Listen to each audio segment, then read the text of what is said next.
Hello everybody, my name is Josh and this is Figo Aesthetics.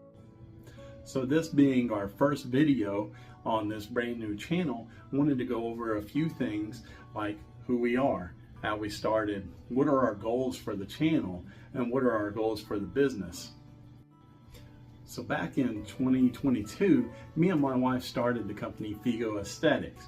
Unfortunately, due to COVID and everything else, the company never really took off and it just kind of sat idle for a while. Back at the end of 2024, last year, we bought our first laser machine. So if you're like me, you've been all over YouTube and you've seen all the videos of how much money you can make and all the products you can make and everything else. And I gotta admit, I was hooked. So we invested in an X-Tool M1 Ultra. We started out with the M1 Ultra because I liked all of the different things that this machine can do. You know, it comes with a print head, the laser, obviously we went with the 20-watt version, the different knives that it comes with. So it opened up a wider range of things that you can do outside of just the laser cutting and the laser engraving. Now the M1 Ultra is an amazing machine and we love it and we were able to do a lot of stuff, but it does have size limitations and a little bit of power limitations. The M1 Ultra that we have has a 20-watt diode laser, but we found ourselves needing to cut a little bit thicker material and larger material. So our second machine, we went with the X-Tool S1. Now switching up to the S1, we still kept our M1 Ultra because we still run different projects through there. But the S1 that we got was with a 40-watt diode laser and a 2-watt IR laser. So the more powerful diode laser allows us to do a little bit faster engraving, deeper and faster cutting, and the IR laser allows us to engrave on metal. The other options that we also got with this machine is the riser base to allow for deeper material and for the feed attachment so that we can run larger signs like nursery signs and things like that. Some of the secondary equipment that we got is the flat heat press with the M1 Ultra so that we can put vinyl directly onto t-shirts or handbags. And we also got a hat press so that we can press hats. We can do patches, things like this, or like this. So we can broaden our material libraries that we can actually produce. So with our expanded inventory, library of materials that we can now produce, we have hats over here, and then we have a lot of different items that you see on the shelf. Tumblers, acrylic, wood items, simple things, more complicated things, layered wall art, or signs. So some of our biggest sellers so far have been on slate. These are slate coasters, and you can see that you can get a lot of detail directly onto that slate coaster. So some of the questions we're looking to answer on this channel is, can you make money with lasers? Is this something that will even pay for itself, or is this just a hobby? The other thing is, what kind of products can you make on the lasers? How do you make those products? So these are all things that we're looking to answer, not just for you guys, but for myself, being brand new. So that being said, as we go, not an expert in anything, but I will show you how I go about the process, how I produce these items, what works for me, and what doesn't work. So if we fail, we fail, but at least everybody will get a chance to see that and learn from that.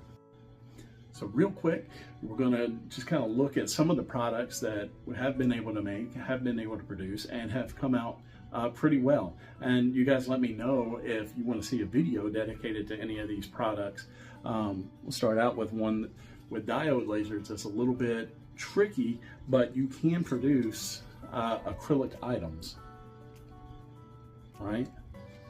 But it's going to be dependent on the color of the acrylic. You can't do clear or white. Haven't had good results out of blues, things like that. What really works good is wood. You see, this is a full custom box. This is a box that I picked up at Hobby Lobby. Stained it, engraved it.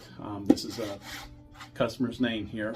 And on the inside, the reason I got this box was I made a custom knife. Now, I didn't make the knife blank, but I did engrave it. You can see that. And I did make the handle out of zebra wood. So I cut the wood on the X tool, the S1, and I had to shave it down and work it a little bit with a Dremel, just a rotary engraving tool.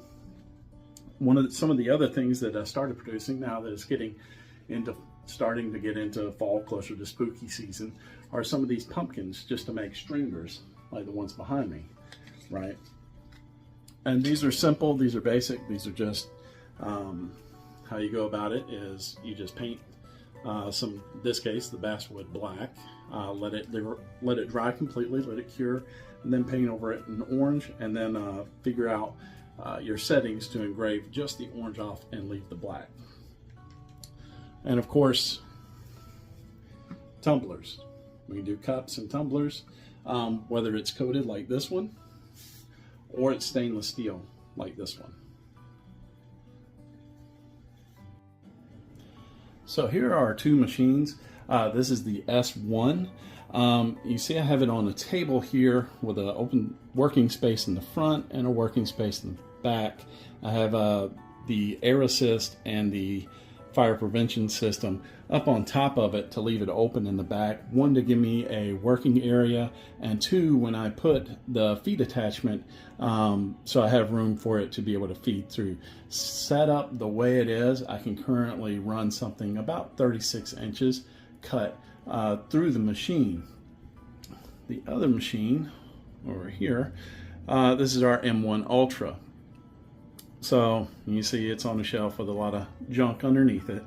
But that's where that machine is kept. And then I still have the working area when I take something off the machine, or my wife takes something off of if she's working on the M1 and I'm working on the S1. We each have our own working areas here. The other thing we can pull up from underneath, we have our hat press and our scrap box and the heat press there. Well guys, that does it for today. If you want to follow along, that'd be awesome. Like, share, subscribe, all that good jazz. That'd really help us out. This is not a sponsored video. I'm not getting anything from X-Tool, although if they want to sponsor me, I'm open to that. Our next project is going to be a little bit larger sign. We have a customer wanting a 24-inch sign, so I will probably be putting out a video for that one very shortly after this video. If there's anything else that you guys want to see or any questions you want to ask, feel free to ask them. Hopefully we can make a video. You know, if you want to see, hey, what kind of acrylics can you do? Hey, this is another project we're working on, which is a box to hold cards with a leather hinge, right? So we'll probably do a video on that, just different little items that we can sell. Also, a big question that people have is pricing. How do you figure out your pricing, Etsy posting, all of that? We can do videos on that as well. Again, I'm not an expert in any of this, but hopefully we can figure it out together.